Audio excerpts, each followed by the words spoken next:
ടിപ്സോഫിടുക്കിയുടെ പുതിയൊരു വീഡിയോയിലേക്ക് എല്ലാവർക്കും സ്വാഗതം. ഇന്ന് ഞാൻ വന്നിട്ടുള്ളത് കുറച്ച് കിച്ചൺ ടിപ്സ് കൊണ്ടാണ്. വളരെ സിമ്പിൾ ആയിട്ടുള്ള വളരെ യൂസ്ഫുൾ ആയിട്ടുള്ള കുറച്ച് ടിപ്സ് ആണ് കേട്ടോ ഇന്നത്തെ വീഡിയോ. എല്ലാവർക്കും ഇഷ്ടമാകുമെന്ന് വിശ്വസിക്കുന്നു. ഇഷ്ടമായിട്ടുണ്ടെങ്കിൽ ചാനൽ സബ്സ്ക്രൈബ് ചെയ്യാൻ മറക്കരുത്. സബ്സ്ക്രൈബ് ചെയ്യുമ്പോൾ ബെൽ ബട്ടണിൽ ഓൾ എന്ന ഓപ്ഷനും കൂടി കൊടുക്കണേ. എങ്കിലാണ് ഞങ്ങളിടുന്ന വീഡിയോസിൻ്റെ ഒക്കെ നോട്ടിഫിക്കേഷൻ നിങ്ങൾക്ക് ലഭിക്കത്തുള്ളൂ. അപ്പം നമുക്ക് കുറച്ച് നല്ല ടിപ്സുകൾ വേഗം കണ്ടു നോക്കിയാലോ. നമ്മളുടെയൊക്കെ വീടുകളിലുള്ള ഗ്യാസ് സ്റ്റവ് നമുക്ക് എളുപ്പത്തിൽ നല്ല ക്ലിയറായിട്ടും ക്ലീനായിട്ടും വൃത്തിയാക്കുന്നത് എങ്ങനെയാണെന്ന് നോക്കാം. ഏകദേശം ഒരു 15 വർഷത്തോളം പഴക്കമുണ്ട് കേട്ടോ ഈ ഒരു ഗ്യാസ് സ്റ്റൗവിന്. നല്ല ക്ലിയറായിട്ട് ഇപ്പോഴും യാതൊരു പ്രശ്നവുമില്ല.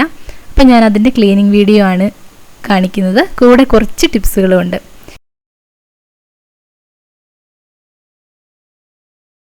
അപ്പോൾ നമുക്ക് കണ്ടു നോക്കാം വീഡിയോ. ഇത് ഗ്യാസിൻ്റെ ആ ഒരു റെഗുലേറ്ററാണ് കേട്ടോ. നിങ്ങൾക്കൊക്കെ അറിയാമല്ലോ ഇത് എങ്ങനെയാണ് പിടിപ്പിക്കുന്നതെന്ന്. ആർക്കെങ്കിലും അറിയാത്തവരുണ്ടെങ്കിൽ പുതുതായിട്ടൊക്കെ താമസിക്കാൻ തുടങ്ങുന്നവർക്കൊന്നും അറിയാൻ വഴിയില്ല. അവർക്ക് വേണ്ടിയിട്ടാണ് ഞാനിത് ഷെയർ ചെയ്യുന്നത്. അത് നമുക്ക് ഇത് റെഗുലേറ്റർ ഓഫ് ചെയ്യുക. അതായത് നമ്മൾ ഓഫ് ചെയ്തതിന് ശേഷം 2 കൈയും കൊണ്ട് ഇങ്ങനെ മുകളിലേക്കൊന്ന് പ്രസ് ചെയ്ത് കൊടുത്താൽ മതിയാകും.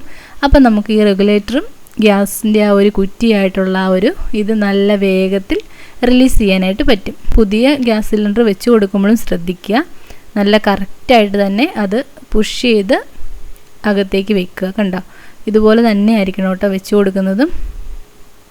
2 കൈ ഉപയോഗിച്ച് വേണം ചെയ്യാനായിട്ട്. ഞാനിപ്പം ഷൂട്ട് ചെയ്യാൻ വേണ്ടിയിട്ട് ഇങ്ങനെ കാണിച്ചു തന്നേ ഉള്ളൂ. കണ്ടോ, ഈ ഒരു ഗ്യാപ്പ് ഒന്നും വരാത്ത രീതിയിൽ വേണം ഇത് ഫിറ്റ് ചെയ്യാനായിട്ട്. കണ്ടോ, ആ ഒരു ഭാഗത്ത് നോക്കിയാൽ മതിയാകും. അപ്പം നിങ്ങൾക്ക് ഇങ്ങനെ എളുപ്പത്തിൽ റെഗുലേറ്ററും ഗ്യാസ് കുറ്റിയായിട്ട് നമുക്ക് ഫിറ്റ് ചെയ്തെടുക്കാം. ഇനി ഞാൻ പറയാൻ പോകുന്നത് പുതിയ ഗ്യാസ് കുറ്റി, അതായത് നമ്മളുടെ ഉപയോഗിച്ച ഗ്യാസ് കുറ്റി മാറ്റിയതിന് ശേഷം നമുക്ക് പുതിയത് ഉപയോഗിക്കണമല്ലോ. അപ്പം കിട്ടുന്ന ഗ്യാസ് കുറ്റിയിൽ അടപ്പൂരാൻ ഭയങ്കര പാടായിരിക്കും. ചിലപ്പോൾ നമുക്ക് അത് ഊരാനേ പറ്റില്ല. അപ്പം എളുപ്പത്തിൽ അത് ഊരാൻ പറ്റുന്ന ഒരു ടിപ്പാണ് കേട്ടോ. ചിലവർക്കെങ്കിലും അറിയത്തില്ലാത്തവർ കാണും. കണ്ടോ, ഇങ്ങനെ നമ്മൾ ആ ഒരു വള്ളിയിൽ പിടിച്ചിട്ട് ഇതുപോലെ ഒന്ന് വലിച്ചു കൊടുക്കണേ. കണ്ടോ, ആ ഒരു പ്ലാസ്റ്റിക്കിൻ്റെ ആ ഒരു വള്ളിയിൽ പിടിച്ചിട്ട് ഇങ്ങനെ വലിക്കുമ്പം കണ്ടോ ആ ഒരു കമ്പി അതിനകത്ത് നിന്ന് ഇങ്ങനെ വലിഞ്ഞു വരും. എന്നിട്ട് പതുക്കെ മുകളിലേക്ക് പൊക്കിയാൽ മതിയാകും. അപ്പോൾ ഈസി ആയിട്ട് നമ്മളുടെ ഗ്യാസിൻ്റെ ആ കുറ്റിയുടെ അടപ്പ് ഇങ്ങനെ ഊരിയെടുക്കാനായിട്ട് സാധിക്കും. നമ്മളുടെ വീടുകളിലുള്ള ഗ്യാസ് സ്റ്റവ് ഒക്കെ നമ്മൾ ഭക്ഷണം പാകം ചെയ്യുന്നതിന് ശേഷം ഇതുപോലെ ആവാറുണ്ട്. വളരെ എളുപ്പത്തിൽ നമുക്കത് ക്ലീൻ ചെയ്തെടുക്കാം. അതുപോലെ തന്നെ അതിൻ്റെ കുറച്ച് കാര്യങ്ങളും കൂടി ഞാൻ പറയുന്നുണ്ട് കേട്ടോ ഗ്യാസ് സ്റ്റൗവിൻ്റെ. പിന്നെ നമുക്ക് നമ്മളുടെ ആ ഒരു ബർണറിലെ ആ പാത്രം വെക്കുന്ന ആ ഒരു സ്റ്റാൻഡ് ഉണ്ടല്ലോ, ആ സ്റ്റാൻഡ് നമുക്ക് മാറ്റി കൊടുക്കാവേ. അത് മാറ്റുന്നതിനേക്ക് വേണ്ടി ഞാൻ കുറച്ച് വെള്ളം ഒരു പാത്രത്തിൽ, ഒരു വലിപ്പമുള്ള പാത്രത്തിൽ കുറച്ച് വെള്ളം ഒഴിക്കുന്നുണ്ട്. അതിലേക്ക് ഞാൻ എടുക്കുന്നത് നമ്മളുടെ വീടുകളിലുള്ള ഷാമ്പു ഉണ്ടല്ലോ, നമ്മൾ തലയൊക്കെ കഴുകാൻ ഉപയോഗിക്കുന്ന ഷാമ്പു ആണ് എടുക്കുന്നത്. ഏത് ഷാമ്പു വേണമെങ്കിലും എടുക്കാം കേട്ടോ. അപ്പം കുറച്ച് ഷാമ്പു ആ വെള്ളത്തിലേക്ക് അങ്ങ് ഒഴിച്ചു കൊടുക്കാം. കണ്ടോ, ഒരു കുറച്ച് മതിയാകും. നമ്മൾ എടുക്കുന്ന വെള്ളത്തിനനുസരിച്ച് ഷാമ്പു ഒഴിച്ചു കൊടുത്താൽ മതിയാകും. ഞാനിവിടെ ഒരു 2 ടേബിൾ സ്പൂണോളം ഒഴിച്ചു കൊടുക്കുന്നുണ്ട്. നമുക്ക് നന്നായിട്ടൊന്ന് മിക്സ് ചെയ്ത് കൊടുക്കാം. ഇനി ഞാൻ ആ വെള്ളത്തിലേക്ക് കുറച്ച് വിനാഗിരിയും കൂടി ചേർത്ത് കൊടുക്കുന്നുണ്ട് കേട്ടോ. അതും ഒരു 2 ടേബിൾ സ്പൂണോളം മതിയാകും. നമ്മളെടുക്കുന്ന ആ ഒരു ഷാമ്പുവിനനുസരിച്ച് ആ വിനാഗിരിയും കൂടി ചേർത്ത് കൊടുക്കാം. അതിനുശേഷം നമുക്ക് ചെറുതായിട്ടൊന്ന് ചൂടാക്കിയെടുക്കാം. നമ്മൾ റെഡിയാക്കിയിരിക്കുന്ന ഈ വെള്ളം ചൂടാക്കുകയാണെങ്കിൽ നമുക്ക് വേഗം തന്നെ ആ ഒരു സ്റ്റാൻഡിലുള്ള ആ ചെളിയും അതുപോലെ തന്നെ അതിൻ്റെ എണ്ണമയം ഒക്കെ വേഗം തന്നെ കറയും ഒക്കെ വേഗം തന്നെ റിമൂവ് ആയി കിട്ടും. അതിന് വേണ്ടിയിട്ടാണ് കേട്ടോ ഞാനിത് ചൂടാക്കുന്നത്. ഇനി ഇപ്പം നന്നായിട്ട് ചൂടായി വന്നിട്ടുണ്ട്. ഇനി നമുക്കിതിനകത്തേക്ക് ആ സ്റ്റാൻഡെല്ലാം എടുത്തു വെക്കാം. അപ്പം ഞാനിവിടെ സ്റ്റാൻഡെല്ലാം അതിനകത്തേക്ക് തന്നെ ഡിപ്പ് ചെയ്ത് കൊടുത്തിട്ടുണ്ട്. ഇനി നമുക്ക് ബാക്കി കാര്യങ്ങൾ എന്തെല്ലാമാണെന്ന് നോക്കാം. നമ്മൾ റെഡിയാക്കി വെച്ചിരിക്കുന്ന ആ ഒരു വെള്ളത്തിലേക്ക് നമുക്ക് അതിൻ്റെ ആ ബർണറുകളും കൂടി ഇട്ട് കൊടുക്കാം കേട്ടോ. ചെറുതായിട്ടൊന്ന് ബ്രഷ് ചെയ്തതിന് ശേഷം ഞാൻ ഇങ്ങനെ അതിനകത്തേക്ക് തന്നെ ആ വെള്ളത്തിലേക്ക് തന്നെ ഇട്ട് കൊടുക്കുന്നുണ്ട്. അപ്പം അതും കൂടി അവിടെ കിടന്ന് നല്ല ക്ലിയറായി കിട്ടിക്കോളും. ഇനി വേണ്ടത് കുറച്ച് കാര്യങ്ങളും കൂടി ചെയ്യാനുണ്ട്. അതിലൊരു നാരങ്ങയാണ് കേട്ടോ ഇനി വേണ്ടത്. അതിലേക്ക് കണ്ടോ ഞാൻ എങ്ങനെയാണ് ഫ്രിഡ്ജിൽ നാരങ്ങയും പച്ചമുളകും ഒക്കെ സൂക്ഷിക്കുന്നത്.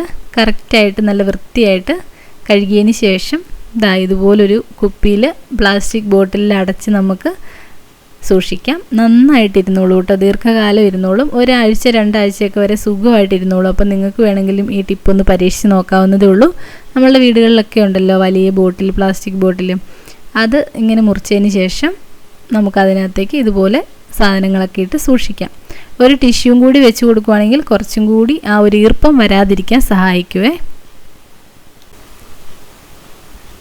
നമ്മൾ ബർണറുകൾ ക്ലീൻ ചെയ്യാനുണ്ടാക്കിയ ആ ഒരു വെള്ളത്തിൽ നിന്ന് കുറച്ച് ഞാനെടുത്ത് മാറ്റി വെച്ചിട്ടുണ്ട് കേട്ടോ. നമ്മളുടെ ഗ്യാസ് സ്റ്റൗവും കൂടി അതും കൊണ്ട് നമുക്ക് ക്ലീൻ ആക്കി എടുക്കാം. അപ്പോൾ ആ ഒരു ഷാമ്പൂവിൻ്റെ വെള്ളത്തിലേക്ക് നമുക്ക് ആ ഒരു അരമുറി നാരങ്ങ നമുക്കൊന്ന് പിഴിഞ്ഞൊഴിച്ച് കൊടുക്കാം. എന്നിട്ട് ആ വെള്ളം കൊണ്ട് തന്നെ ഇതുപോലൊന്ന് നമ്മളുടെ ഗ്യാസ് സ്റ്റൗവിലൊന്ന് തേച്ച് കൊടുക്കാം കേട്ടോ. നല്ല ക്ലിയർ ആയിട്ട് കിട്ടും. കണ്ടോ, ഇതുപോലെ ഒന്ന് ആ നാരങ്ങയുടെ തൊലി വെച്ചിട്ട് ഇതുപോലെ ഒന്ന് ചെയ്ത് കൊടുത്താൽ മതിയാകും. അപ്പം നമ്മൾ മീനൊക്കെ പൊരിക്കുവാണെങ്കിലുള്ള ആ ഒരു എണ്ണയുടെ സ്മെല്ലും ഒക്കെ മാറിക്കിട്ടും. നല്ല ക്ലീനായിട്ടും നമുക്കിങ്ങനെ റെഡിയാക്കി എടുക്കാൻ പറ്റും. ഇനി നമുക്ക് ബർണറുകളും അതുപോലെ തന്നെ ഒന്ന് ആ ഒരു വെള്ളത്തിൽ ബ്രഷിൽ മുക്കിയതിന് ശേഷം നന്നായിട്ടൊന്ന് തേച്ച് കൊടുക്കാം. അപ്പോൾ കറക്റ്റായിട്ട് ആ ഒരു അഴുക്കും ചെളിയും ഒക്കെ പൊയ്ക്കോളും, അതിനകത്തിരിക്കുന്ന കരടും ഒക്കെ പൊക്കോളും. എന്നിട്ട് നമ്മൾ നേരത്തെ ഇട്ട് വെച്ചിരിക്കുന്ന ആ ഒരു ഷാമ്പൂവിൻ്റെ വെള്ളം ഉണ്ടല്ലോ, അതിനകത്തേക്ക് നമുക്ക് ഈ ഒരു ബർണറുകളും കൂടി ഇട്ട് കൊടുക്കാം കേട്ടോ.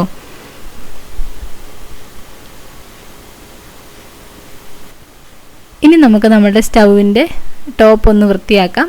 നമ്മൾ ആദ്യമേ തേച്ച് കൊടുത്തിരിക്കുന്ന നാരങ്ങയുടെ നീരും അതുപോലെ തന്നെ സോപ്പിൻ്റെ ആ ഒരു അംശമൊക്കെ പോകാൻ വേണ്ടിയിട്ട് ഇതുപോലെ ടിഷ്യൂ വെച്ചൊന്ന് തുടച്ചു കൊടുക്കാം. അതിനുശേഷം നമുക്ക് നമ്മളുടെ ആ ഒരു ബർണർ വെച്ച് കൊടുക്കുന്ന ഭാഗം ഉണ്ടല്ലോ, അതും കൂടി ഒന്ന് ക്ലീൻ ചെയ്തെടുക്കണേ. അതിന് വേണ്ടിയിട്ട് ഞാൻ എടുക്കുന്നത് ഇതുപോലെ ഒരു ചെറിയൊരു ബ്രഷാണ് കേട്ടോ ഉപയോഗിക്കുന്നത്. നമ്മളുടെ വീടുകളിലുള്ള ബ്രഷ് ഉപയോഗിച്ചാൽ മതിയാകും. ഞാൻ എൻ്റെ അടുത്തുള്ള ഇതുപോലത്തെ ഒരു ബ്രഷ് വെച്ചിട്ടാണ് ആ ഒരു ഭാഗം ക്ലീൻ ചെയ്തെടുക്കുന്നത്.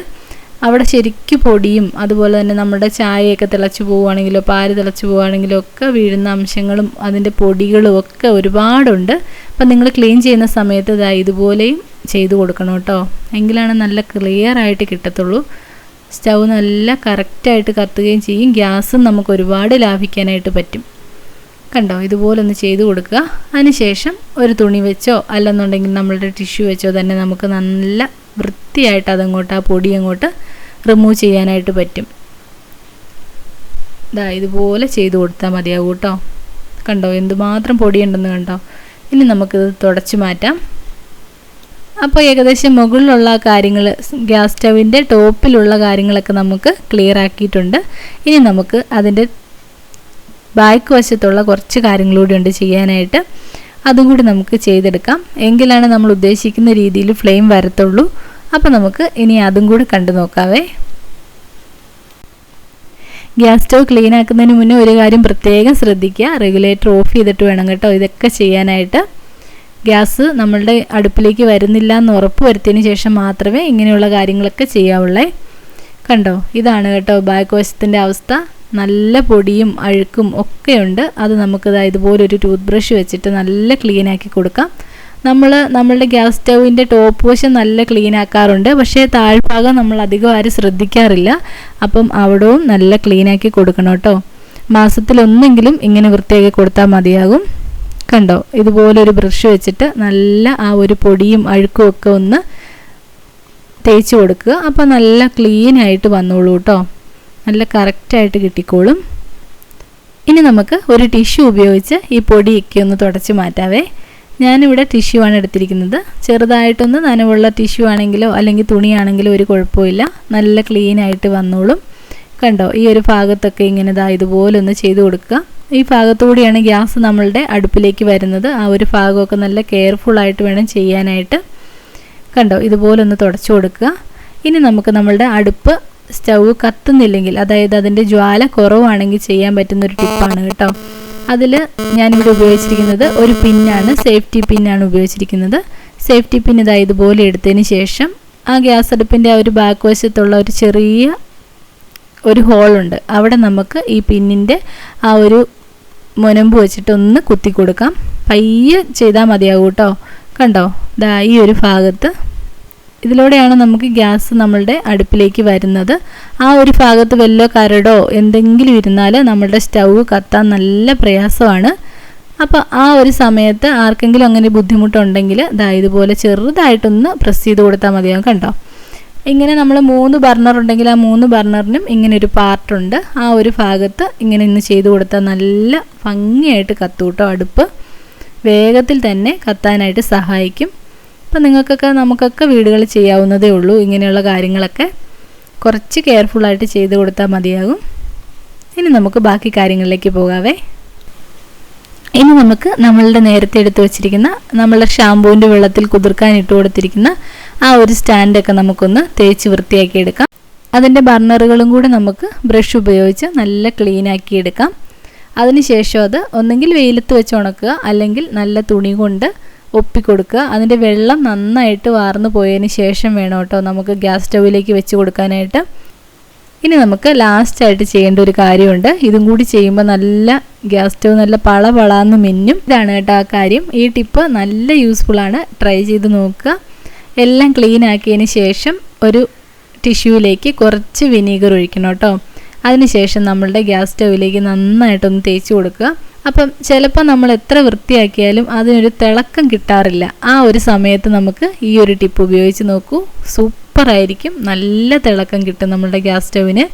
ആ ഒരു ബാഡ് സ്മെല്ലൊക്കെ പോകാനായിട്ടും നമുക്കിത് ഹെൽപ്പാകും.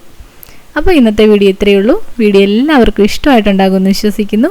വീഡിയോ കാണാനെത്തിയ എല്ലാവർക്കും ഒരുപാട് നന്ദി. തുടർന്നും നിങ്ങളുടെ സഹകരണം പ്രതീക്ഷിക്കുന്നു. നല്ല നല്ല വീഡിയോകളും നല്ല നല്ല വ്ളോഗുകളും നല്ല നല്ല കുക്കിംഗ് വീഡിയോകളും ഒക്കെ ആയിട്ട് ഞാൻ വരുന്നതായിരിക്കും. Thanks for watching.